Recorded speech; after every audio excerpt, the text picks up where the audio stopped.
marshmallows. I hope it's not Christmas today, but happy Christmas. Happy Christmas, everybody. Hey. Hello. Happy weekend.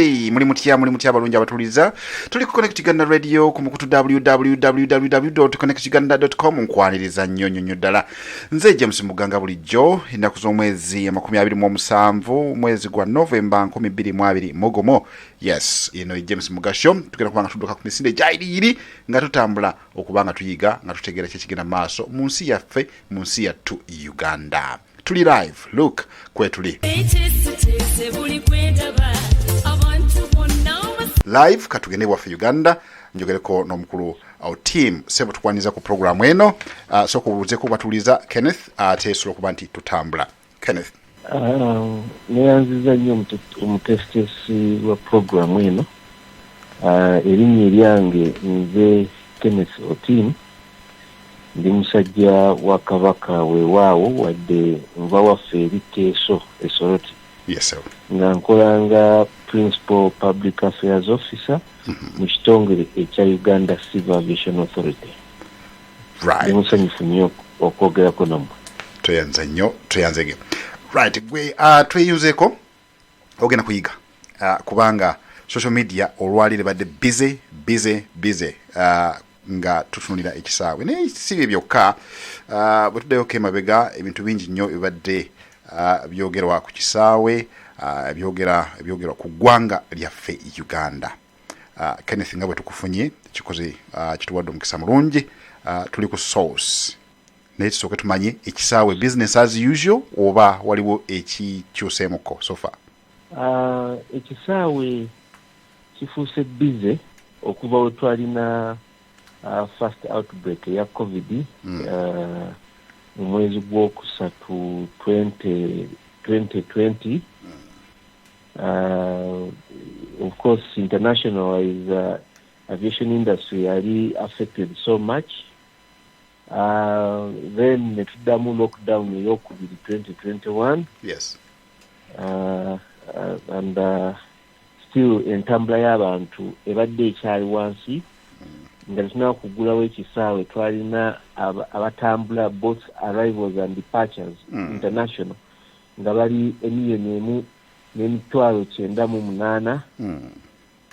Naye bwe twayingira mu COVID twagenda okwesanga nga kati tutambuza abantu nga 5,600 buli mwaka. Oyinza okwesanga nga omwezi nga tutambuza abantu 15,000 mu 600. So right now enjogerera October ebadde mwezi mulungi kubanga tutambuza abantu 10,000 nga 1,400 bebafulumye eri balance y'emitwalo 5 mwezi gwamu nga bebayingidde. Kagoye asigadde nga atambula bulungi even when we are under lockdown enyonyi ezisinga zali zireeta kago. Yes. So twabeeranga ne 60,000 tons. Kati tulinga mu 56,000 tons. So ekisaawe bwe kityo bwe kitambudde era bwe kitambula era nga tusuubira nti ne mu season enje tugende ya Christmas abantu oluusi nga bakomawo okulaba ku famire yaabwe okuva bweru n'abalanga bagenda okulaba ku famire zaabwe wabweru. We expect much more business. So eyo status nesobola okuwasa. Abachina batandise okuba nga bakola nammwe ku kisaawe oba nedda? Abachina batandika dde okukola naffe okuva mu mwaka gwa 2015 March. Abachina baali batandise dda okukola naffe okutuusa kati era bakyakola naffe. Bakola mirimu nga ki? Abachina abo mu 2015 government yaffe ya Uganda yasayininga a loan agreement. Loan eno yali ya £1 million 200,000. Entebbe International Airport egenda ku upgradingibwa n'oku-expandingibwa mu phase 2. Kati government yaffe yasayininga loan ne China Exim Bank 2015 katwasayininga $200 million nga zigenda kukola ku phase 1 of the expansion and upgrade of Entebbe International Airport. Expansion and upgrade of Entebbe International Airport overall is 75%. Projects eziri under this expansion and upgrade mulimu nga rehabilitation of runways. Entebbe International Airport erina runways 2 enkadde ku mirembe gwa Mino Bote ezasookebwawo ezo. You remember abayizi bali bwe bataakinga Uganda. Yes. Runway yaffe gye twali tukozesa yali 1230. Naye mu 1974-75 ne tuzimba runway endala gye tuyita 1735. When you go 1230, these are bearings. Oba mwasoma campus 1230, 1730, these are bearings. So our main runway for Entebbe International Airport is 1735. Runway is 3.6 kilometers. Runway in Kadde, over runway asoke eri ku Entebbe Old Airport is 2.4 kilometers. Kati the runway by China zibali to strengthen. Strengthen tugamba nti buli enyonyi we landing erekako rubber. Yes. Runway. So rubber after some period of time tumujjako ne kolansi mwenyini agenda akadduwa.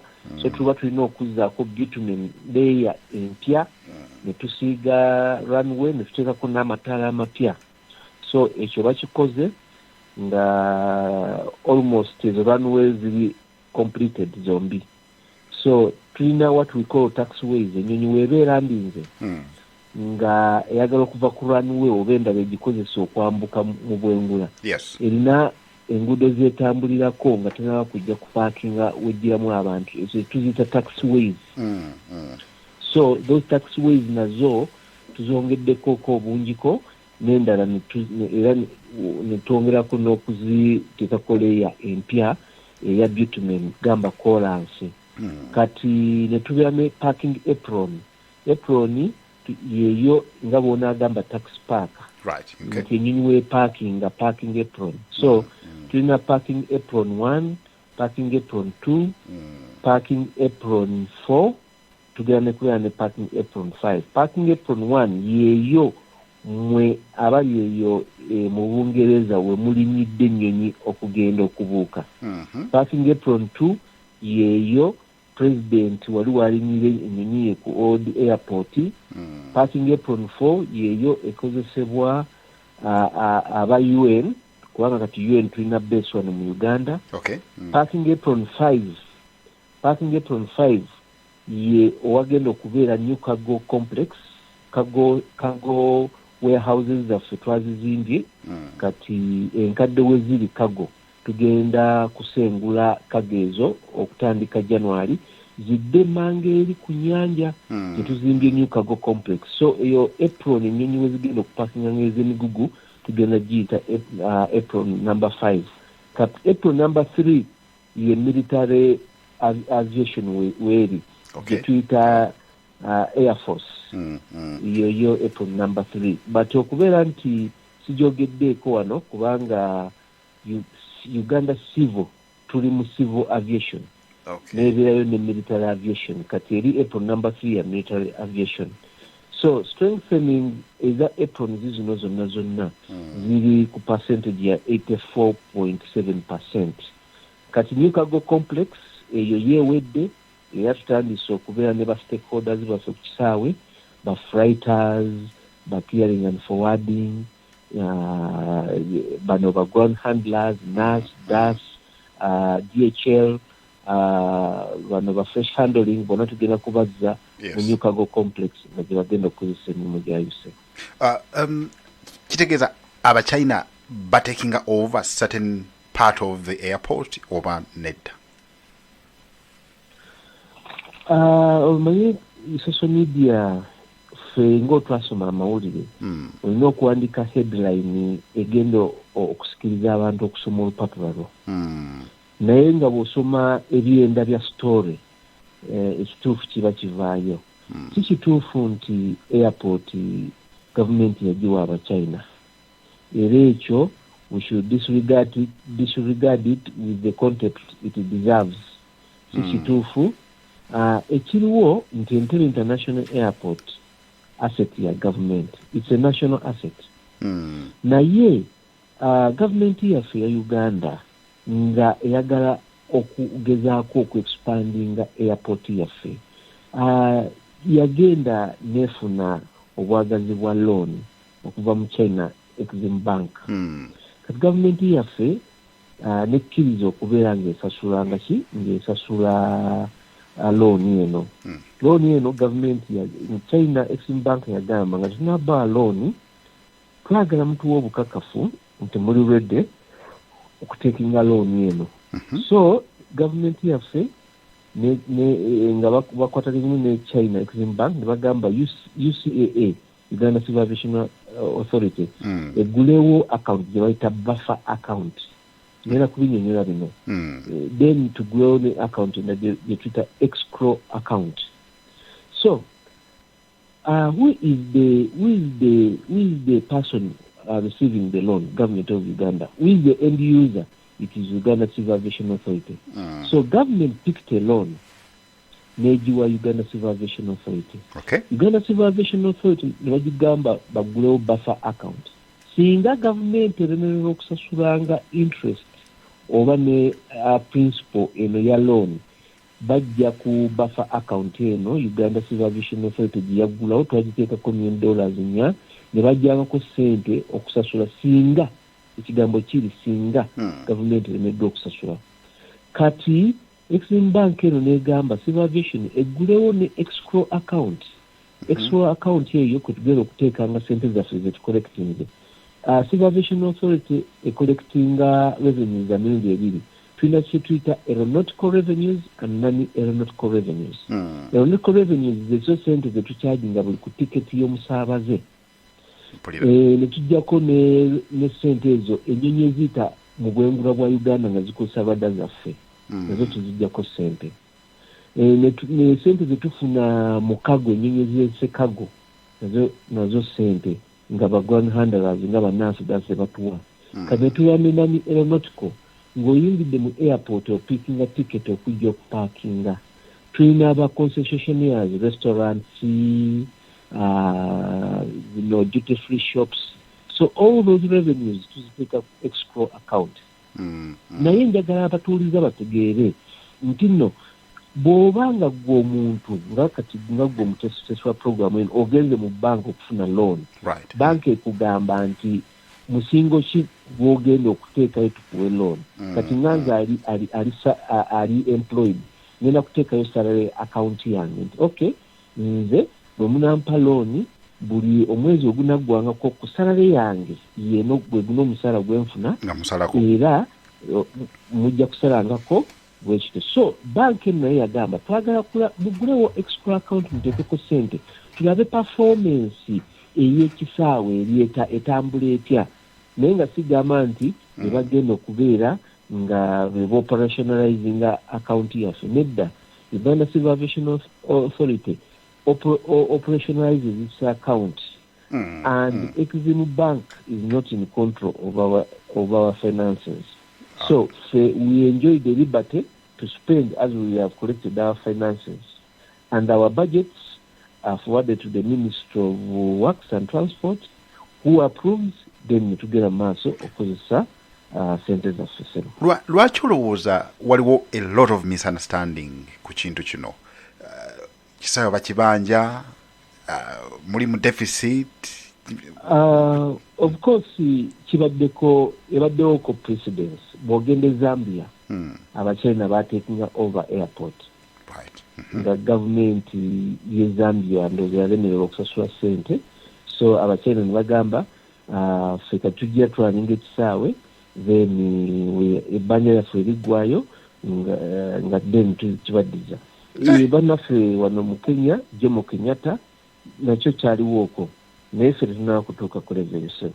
So endowooza yeeyo bwe balowulira ebivudde eri mu nsi endala balowooza nawanno ekyaffe bwe kiyinza okuba. So bwe kiba nti account zino baziinako eriiso ejjogi galubindi zitunudde ku account zino ekyatuukiriza Zambia ne Kenya lwaki kigaana okutuuka Uganda?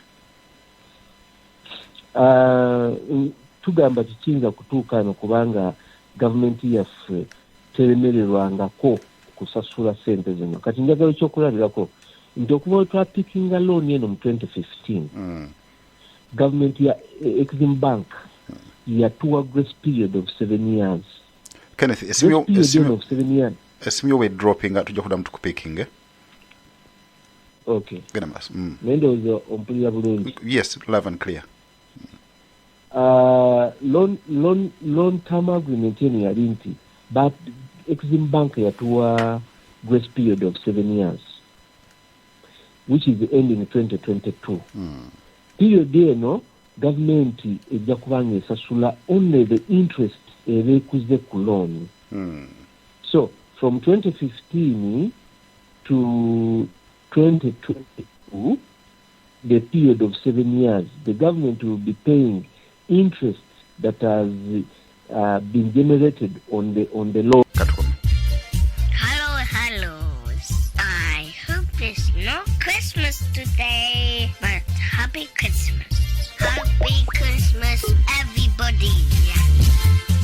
Yes, happy Christmas, everybody from Dembe. Yes, sir. Network wa David Dekonos. Yeah, tukufunye back. So, mbadde njogera nti long term agreement yaffe yali from 2015 otwafuna loan paka 2022. That is a grace period Exim Bank giyatuwa y'emyaka 7. Kati within those 7 years, government yaffe ejja kubanga esasula interest ekuze ku loan. Kati after 2022, government wegenda okutandika okusasula kyetuyita principal, esente zennyini ezatuweebwa. Kati sente ezo ezatuweebwa, we are going to pay it for a period of 20 years. So a loan agreement wetuweerise. Okay. Goloza lwaki abantu tebanaakumatira oluvannyuma ababaka lwe bazze okukyalayo ebintu bino bibadde tebinaakuwogerwako nnyo naye ababaka lwe bamaze okukyalayo kiki kye baasanze ekyasinze okuba nti kisajjula embeera? Omanyi ababaka aba parliament babadde bawulira ebintu. Tulina whistleblowers act nti abantu bagenda ne bagamba Civil Aviation Authority ebikola bweti, naye ffe twabagamba nti nedda nga temunaaba kuwuliriza bigambo byogerwa musooke muvisitingeko oko airport mulabe ekiri ku ground. Bwe twabaleeta ku airport ne balaba ekiri ku ground ne balaba n'emirimu ne airport nga bwetandise baavaawo bennyini nti bannaye tugaane kwogeranga ku bintu ku airport nga tetunaba kutuukayo. Bannaye mwebale kukola, mwebale kino ne kino. Then awo ebigambo ebimu ebyali bitwogerwako ne babiraba nga tebyali bituufu. Naye weewaawo buli afina okunnyonnyola ebintu ebisinga bye baali bazze okwebuuzaako. So some of these things balina obbatwala practically balabye kye balabye ne tubalaga ne technology developments zaffe ze tuli kuteeka ku kisaawe ne bakkiriza nti yes indeed tuli ku meeting aviation standards nga bwe zirina okubeera. Bwe tuddayoko emabega bwe tuddako emabega ekisaawe kyali in deficit okuba nti mwetaaga sente zino zonna. Yesebo ekisaawe kino omukulembeze eyavaako Idi Amin bwe yakizimbira, there was a Commonwealth meeting coming to Uganda. Ekisaawe kino kyazimbibwa nga kirina okubeera efulo nnya actually, naye olw'amangu Commonwealth yali egenda okutuula wano kyazimbibwa ne kikoma ku floors 2. Kati ekisaawe kino kapasite yaakyo kyalina okutuuza abantu abakiyitamu 25,000. You can imagine 25,000. Kati ndikwogera ku miliyoni 1.98. Meaning nti capacity y'abantu has outgrown the facility at Entebbe International Airport. So there was need to expand the facility to accommodate the passengers. Kati bw'otunuulira mu annexes, omanyi aviation is regulated by annexes. Annex 14 eyogera ku facilitation. Okubeera nti omusaabaze bw'ajja alina okuyita mu airport arrive alina okumala obutasukka essaawa emu mu kisaawe okuva wayingidde wayise mu port health, immigration, customs n'afuluma, oba okujja nayita mu port health yaffe check-in, immigration to the time when he boards. So ogenda okwesanga nti ekisaawe kyazimbibwa accommodate abantu 2,250 nga tuli mu miliyoni 1,998 tunatera okuyingira mu miliyoni 2. Therefore there was a need to expand on the airport facility to accommodate the growing numbers. Njala kugendako mu security katono.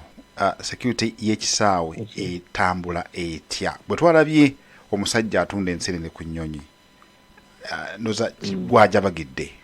Ne twebuuza abantu abayita mu security ya airport ne balinnya ku tamaka ne balinnya ku nnyonyi zino abantu abali screened already mu bali. Simanyi omusunzi w'ensenene yabadde musaabaze, yabadde mukozi wa kisaawe, oba yabadde ddala mu mutembeyi wa nsenene. Simanyi goyinza okuba nga oyisobola otutangaza ku kino. Ne twebuuza nti abantu abalala bitulu balino abayita mu mitendera gino ne bagenda ne ku nnyonyi abasaabaze gye bali bayitawo batya? How is that possible? Okay, ekintu kino kiriwo ekiti nti nno omusaabaze yenna teri kikugaana bw'oba ontumye ensenene London nga munaaye amaddu g'ensenene nga gannuma etera ku nsenene engamba kale kankupakingira ensenene nkuleetere. So teri kigaana muntu yenna kusitula nsenene kuzireeta London singa London egamba nti tetwagala nsenene nti tetugaana nsenene kubanga the fact is London tegaananko nsenene kujja mu London. So omusaabaze yenna asobola okusitula ensenene ze ne tuzicheckinga through our scanners. Ensenene ekisooka bw'oba ng'ozipakinze baziteeka mu kesi zaabwe ez'emigugu. So meaning that it is supposed to be a checked in. Naye ono alabika yasitudde yatadde ensenene ze mu hand luggage. Kati bw'ayingira ku nnyonyi omusaabaze ono yeeyisizza bubi. Empisa ze ku nnyonyi ze zaasiiwuuse. So yabadde musaabaze yakifudde nga bw'onalaba bbaasi ezigenda ewaffe mu byalo. Right. So okuva ku ekyo kye yakoze ffe nga Civil Aviation Authority ba landlord oba the regulator twatadde abantu bano ku nninga. One, the check-in agent bano abaweeyinga omugugu gwo ne bakubuuza kiki ekyakyolina ne kuru ey'ennyonyi kubanga tugamba nti omusajja ono w'ensenene lwaki yazitadde mu luggage ye okucekinga kale yazitadde mu hand luggage. Bwe yayiseewo ne hand luggage kuru yabadde ku nnyonyi kubanga bw'otuuka ku nnyonyi kuru ebawa rules how you're going to behave ku nnyonyi. Kuru yabaddewa okubeera nti omusajja ajjayo ensenene n'atandika okutambula ku ntebe. Kuru yafailed to manage the issues. So we have made an investigation which we are taking up very serious. Era kiyinza okwesanga nga those who are negligent will be suspended over that. Ate omusaabaze ono omutunzi w'ensenene anaabera reprimanded at some point bw'alikomawo oba? Yes. Actually omusaabaze ono first of all ku bye tulabye ku social media agenze n'awandika apology ng'agiwandika Uganda Airlines n'agira ne video nga gabannaaye nze omulundi gwange gwabadde gusooka kulinnya nnyonyi kati we natuuse ku nnyonyi n'endowooza nti kyendikola kikkirizibwa. So mu musonyiwe okubeera nti naye gwe gwabadde omulimo omulundi gwe ogusooka ku nnyonyi kati n'abeera so excited n'atandika okukola ekyo. Naye nga apology yakkiriziddwa oba tennaba kukkirizibwa? apology yakkiriziddwa era ne receivingibwa Uganda Airlines. So kati Uganda Airlines ekyene ekitwalanga ekyokulabirako nti abasaabaze bonna bwebanga bakatuuka ku nnyonyi balina obbawa instructions on the do's and don'ts. So ekyo kyabayigiriza omanyi tuyigira through mistakes. What does this explain ku security ey'ekisaawe kyaffe nga Entebbe? Entebbe International Airport is comprised of three big issues: security, one, safety, number two, three, facilitation. Annex 17 ye ya security. Ngawe nagambye Annex 14 ye ya facilitation. Kati netulira ne Annex 19 eya safety management. So ebintu ebyo bisatu bitambulira wamu. Kati wuuno mwawulidde ku bbomu ezaabwatuka mu Kampala, abantu ze bajja ne batega. Kati bw'ojja n'emmotoka yo security ebeera ggulugulu. Era tugamba abasaabaze bonna nti ng'onaatambula tolinda kujja almost ku ssaawa yennyini. Jangu ng'obudde bukyali, jangu ebit ali ku kisaawe. Gamba nga 2 hours. Katugamba ogenda kutambula ku ssaawa 5 ez'ekiro, jangu ku ssaawa 3. Lwaki? Ogenda kusangayo layini y'emmotoka nnyingi nga baaza emmotoka. Bw'omala ogiyitamu ojja kujja mu departure flow yaffe, ogenda kuyita mu mukutu omulala ogwa Port Health okubeera ntukukebera COVID wo. Kati yuno twafunye ne variant endala gye bayita Omicron. Etadde abantu ku bunkenke. So tulina okubeera nga tuli very careful kubanga singa tuleka omuntu n'atuuka mu UK ne bamufuanga mu COVID batupenalizinga. Ennyonyi eyo balina n'ogigaana okugenda mu UK. So tulina okubeera very careful to screen, tujjemu ebicupuli ebya negative PCR.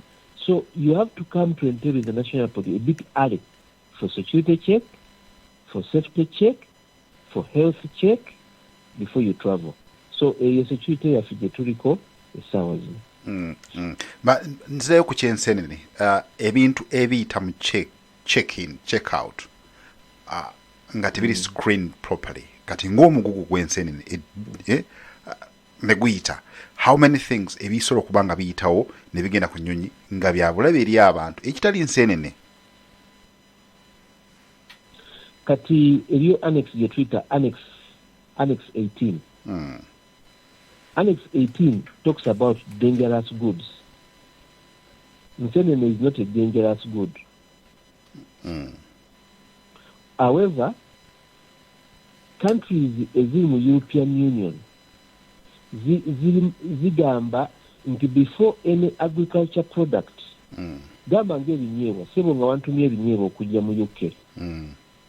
Okimanyi nga water hyphen eno, there is a rumor nti oli yaleeta nsigo n'azisuula mu Lake Victoria yaffe, ekizibu ekitufuukidde.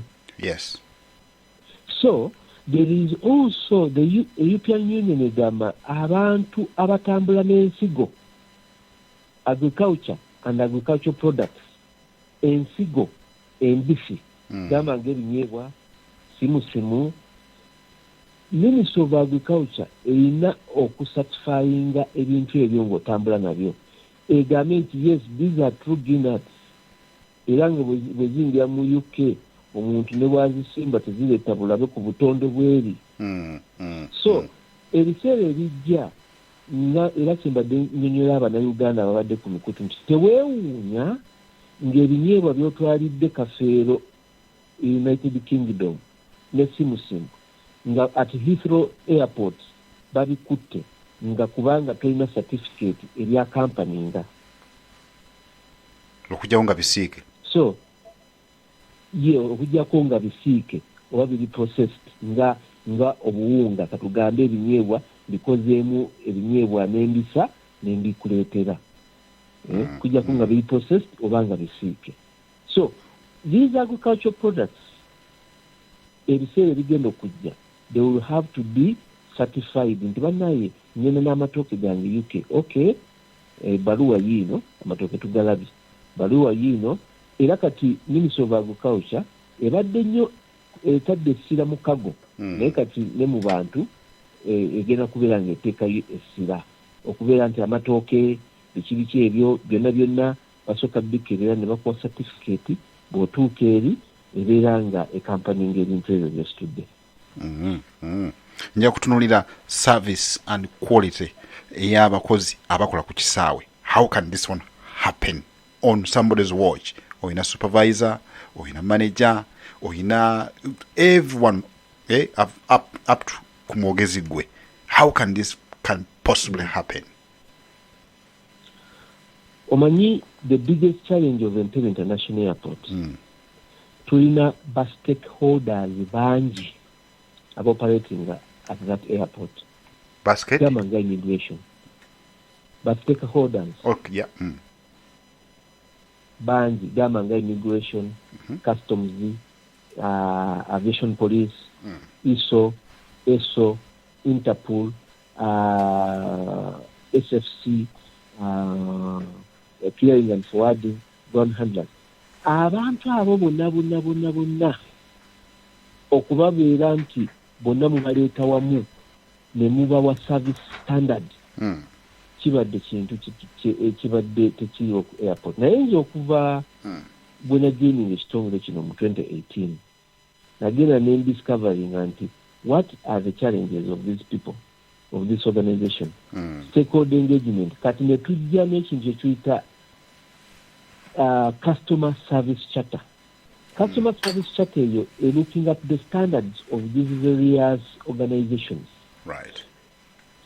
Standards zonna ne tuzikwata ne tuziteekamu ne tugamba what is common in all these standards. Ne tugamba, for example, customer service. Ne tugamba time of service. Ne tugamba service delivery ku bantu. So ne becoming out the airport service charter, which is going to be a guiding principle for all of us. So should a stakeholder who is operating at the airport fail to meet the service levels, oba n'alaga empisa ezitali ethical, gamba ng'enza okuggyako abantu ssente for services through Entebbe, abantu baffe tebalina kubeera ku bunkenke nti bannaye ngenda ku kisaawe oba nanzikiriza okutambula. Lwaki tutuuka ku level eyo omuntu okubeera nga to travel which is even somebody's right, omuntu abeera nga ali ku bunkenke. So those are the things we are trying to eliminate. Era kuva olaba ku Facebook nawaayo enamba yange, personal number, niwembeera waka omuntu yenna nga atambula oli namugamba leeta ssente nabagamba ebyokugamba nga mbazyeko ssente mbawadde essimu yange munkubire wadde gyendi oba siriiyo, I will contact the operations duty manager and your case will be handled. So bwe tutyo bwe tugezaako okulongoosa operations zaffe ku kisaawe. How was this damaging to the image y'ekisaawe n'ekyennyonyi nnyini eyabadde mu ssaga ey'ensenene? How damaging is it? Yes, of course, kati image kiri nti omuntu bw'ayingira ku kisaawe omuntu agamba yayisizaawo ati ensenene, security eri etya, ekyo kivaawo n'agamba ate abakozi b'ennyonyi bali trained to what level. So ekintu ekyo kiri damaging in the way that omuntu ayinza okulowooza abakozi b'ennyonyi bali trained to a certified level. Ekyo tekibeerangawo mu history yaffe ne mu world yonna nti omuntu wuyo atandise kutembeya naye kyabaddewo. So tulina okweddako tulabe ebintu bino tubisalidde magezi ki obutabeerawo ekirala. Naye nga as far as security, this person was checked thoroughly, but empisa nga bwe ŋŋambye ze zaasiwuse ku nnyonyi era kuru yandibadde very fast okutegeera oba okugaana omuntu ono okukola empisa ezo ku nnyonyi, kubanga ennyonyi erina olukusa to offload omusaabaze yenna afuse errant oba atalina mpisa. Oba osasudde ssente zo bagamba no, we are offloading you, ne tiketi yo we shall not refund olw'empisa zo. The airline has a right to offload omuntu yenna ayombera ku nnyonyi ayagala okulwanira ku nnyonyi oba aleese empisa ensirufu ku nnyonyi. So ekyo kyakuyiga eri abasuubuzi bannaffe oba abannayuganda bannaffe nti bwe banaaleeta empisa embi ku nnyonyi, ennyonyi erina olukusa okujjako ku nnyonyi n'ekuleka. Gwe atuwuliriza tulina omukulu Keneth Otim okuva mu Civil Aviation Authority wali waffe ku kisaawe Entebbe. Mwebale kuwuliriza Connect Uganda Radio, mwebale nnyo, mwebale ddala ate mugiwulirize nga bulijjo. Tukose tekinologiya okwongera okutumbula ebyempuliziganya, mugitege mugibeereko okubaganya ebirowoozo tufune enkulaakulana. Nze Joyce Baagala. Tukomyewo naffe ku Connect Uganda Radio ku mukutu www.connectuganda.com. ebula musanvu zokka okuwera essaawa esatu wano mu Bungereza. Uganda budde butambudde. Mukulu Kenneth tweyanza nnyo akadde k'otuwadde. Bwana Chris, Austria egamba etya? Nasangidde akyamukisa mulungi nga nazze mu Austria naye omuzira gwatambudde gutuuse kati. Era tugulimu nnyo. Emipiira twagikyusa. Yes. Tusebengeya nga bali ku mazzi. Kyekyo naffe wano budde bwakinyika ggobe, budde bunyogga okufa. Nabulabi. Yes. Omukulu Otim tuli naye ekibuuzo okuwabula n'okugattako. Nayanziza okungatta ku mukulu oyo wakulira ensonga ezo nga bwazogedde, naye ndi munyiikaavu nnyo mwami Otim nti ebintu ebitukidde ku social media tulabika waliwo loopholes ziri mu system ezifulumya ebyama ebiri mu kitongole kyammwe. Kakati ekintu kya miliyoni 2.7 za dola okutuka Uganda okwewola sente ezo miliyoni 2 nala 2.7. Kakati mwakolako international bids okwa advertising the reconstruction of the international airport. Kati mwakolako those bids ni mufuna ba international bidders ni ba applying for repairing oba temwafuna?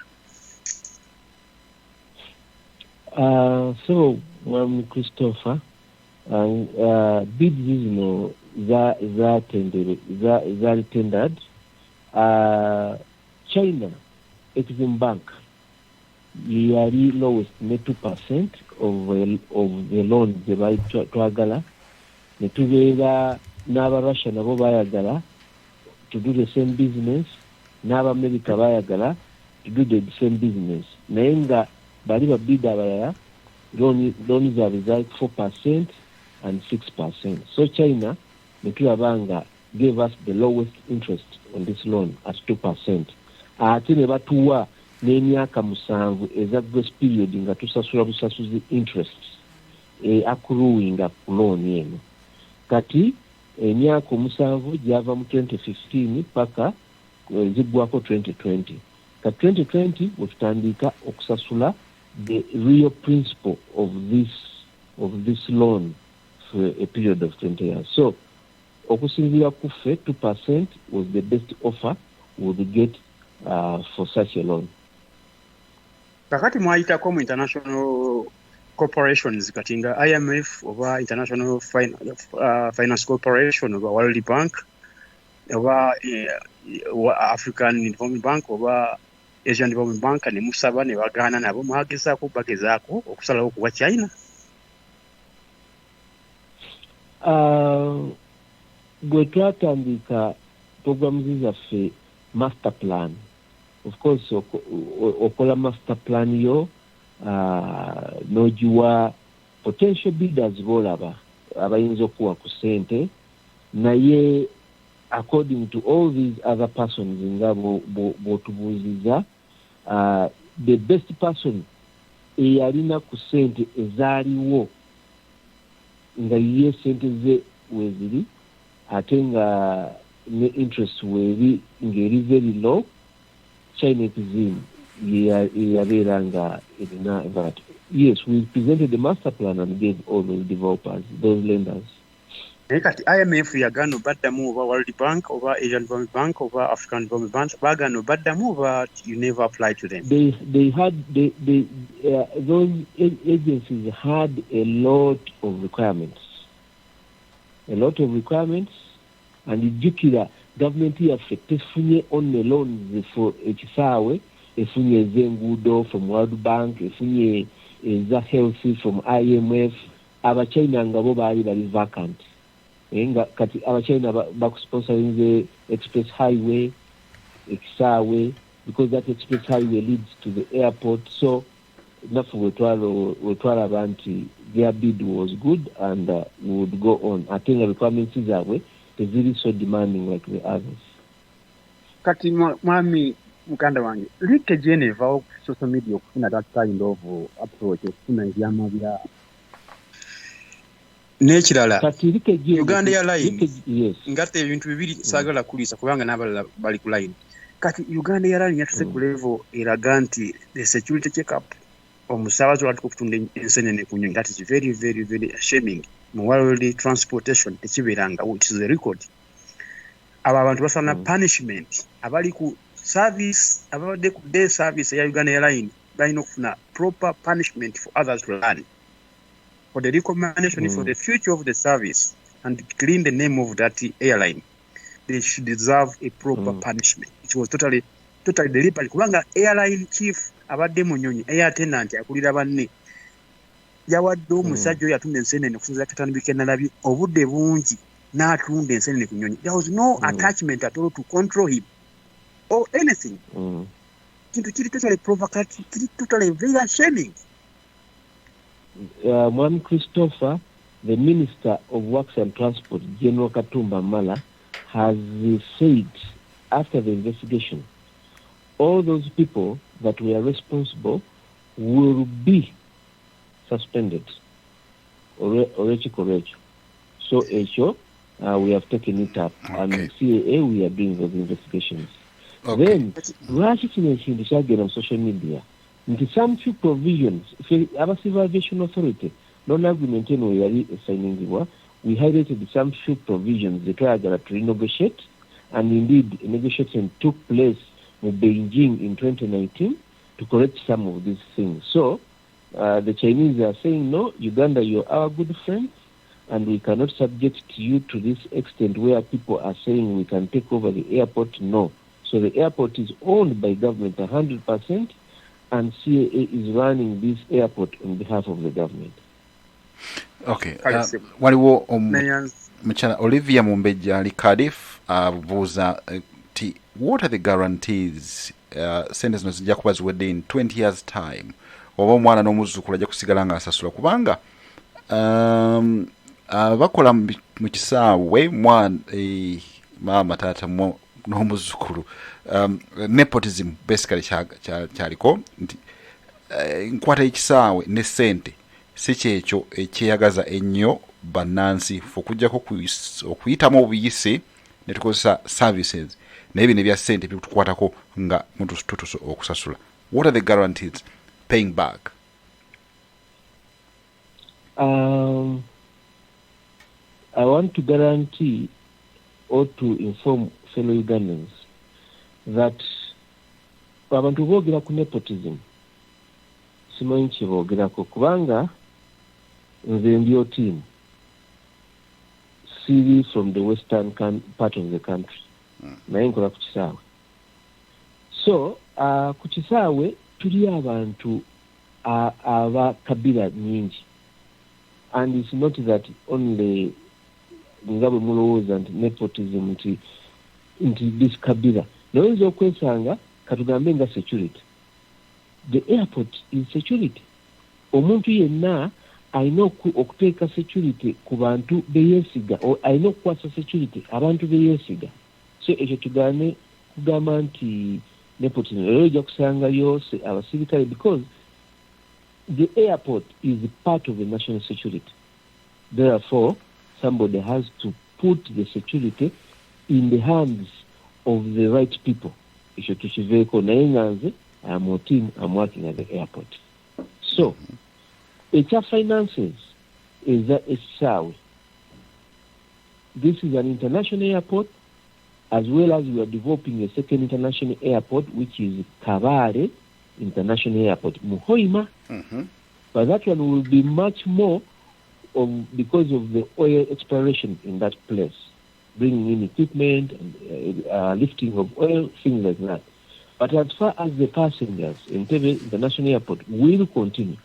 At Entebbe International Airport, we have a very big master plan. Master plan, ngeyo kuzimba hotel, kuchisawe, we have already allocated land. Master plan, nga eyo kuzimba multi-story car parking. Master plan of beautifying Entebbe, eberinga bonagena mu Singapore, nogena mu Gold Hall. Abantu ne bava company bagamba tugende ko airport to vaccine.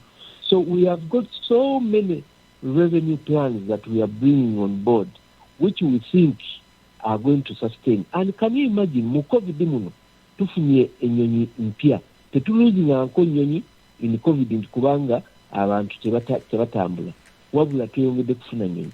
We have got Aerolink, enyonyi yali replacing South Africa Airways, nga esitula emirundi esatu okuva Entebbe ogenda South Africa. We have got Air Arabia, eno kati yatandika ne routes 3 mu wiki, kati ekola routes 7 buli lunaku etambula. We are going to get China Airlines, nayo ejja okwata abasuubuzi baffe kugenda China bakulu. So for us, I think we are moving in the right decision, in the right direction. Era Civil Aviation Authority will have the capacity to ensure that this loan is paid as far as we are concerned. Okay. Bwana Mutumba Richard ya agambye nti ndi Chicago lunaku olwaleero naye nga ndi musajja wa mu kibuga London. How much is politics affecting your work ku kisaawe nga kutuukiriza ebyetaagisa? There's a lot of politicking around ku kisaawe. You must be affected. Tell us. Sengo in the degree yange yasooka eri a Bachelor of Science in Mass Communication. Nasoma Political Science, Political Economy of East Africa, nensoma ebyamawulire, nensoma Islamic Law. Kati njagala okutegeeza omuntu yenna nti eriyo omusajja mu Political Science, SP Vama, agamba nti man is a political animal, or you cannot separate politics from administration. However, the extent of politics in administration matters. Buli institution yonna ena politics yayo, but to what extent is the politics? Then the other thing, what is the culture? So for us, even if there is politics, our organization, or name organization, naye tukulembeze ekintu kimu, the values ze zitutambuza okubeera nti saawe tukitambulira ku aviation standards. You cannot beat aviation standards with the politics. Ebyo tebikola ebibiri, because we are always undergoing certification to ensure that we meet the aviation standards, and those aviation standards are international. Tezikola only at Entebbe, zikola nationalized. So the values and the aviation standards ze zituyambye okuyita organization politics. Is Enhance still doing the services in Entebbe? Yes, Enhance was sold part of its shares to a company called NAS Aviation, NAS National Aviation Services. Their headquarters are in Kuwait. So Enhance sold 70% of its shares to National Aviation Services based in Kuwait. So that's why the company is called NAS Enhance. So it is still operating at Entebbe International Airport. Now, somebody was asking me the same question before. Why Enhance all the time? Why temudamu ne floating chances, eri abantu to beat, and then maybe another company, maybe homegrown company. Now you're talking about NAS, which is from Kuwait. Don't we have homegrown companies which can do services for our own people? How to take it over? 30%, which is Enhance, meaning that 30 shares is Mazoraba. It is homegrown. 70 is NAS.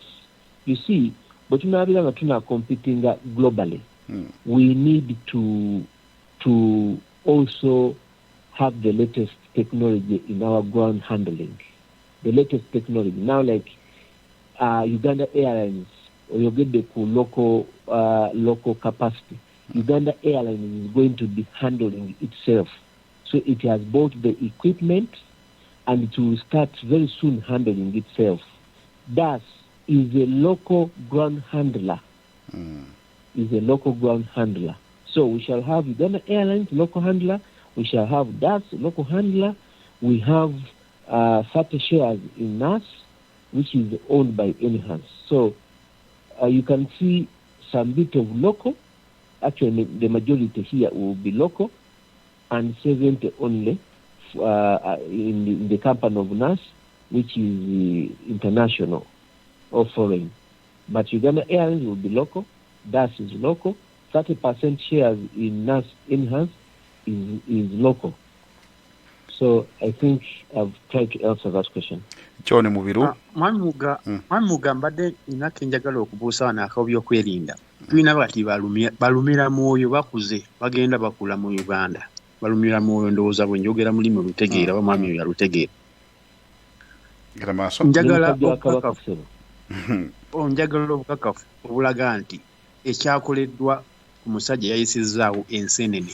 Isigaanye enseenene zandibadde bazireka naye bandibadde bazifunira mu cafeteria ku airport. Oli n'ozigwa bamuleka n'asundira awo ku airport, abantu ne baziteeka mu luggage yaabwe.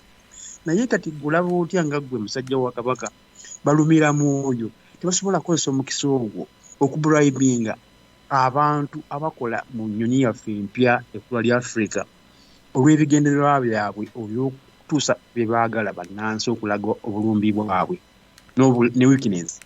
Nti basobola okukozesa weakness y'abakozi abasasulwa emisaala emitono. Oli n'agamba ye nfaaki kanfuna obukadde bwange 100 Uganda Airlines ya miliyoni 7 egende. Sebo njagala nkubuulire nti abatujju bakubyeko Kenya ku kisaawe, Somalia, naye tuli ba mukisa nti batugezezzaako naye tetubadde na problem yonna nti kibeerawo ku Entebbe International Airport olwa tight security. Ntunala kuyingira kisaawe olaba abasirikale bafe aba aviation police abambala black. Tulina K9 embwa. By the way, buli mbwa eya K9 tugigule $4 million. Gyolaba. Muzigulawo? Yes. It is $4 million ey'embwa gyolaba. Era bw'otta embwa eyo oba osse esente zaffe nnyingi. Those dogs sniff. Jukira twalina ekizibu kya trafficking ivory.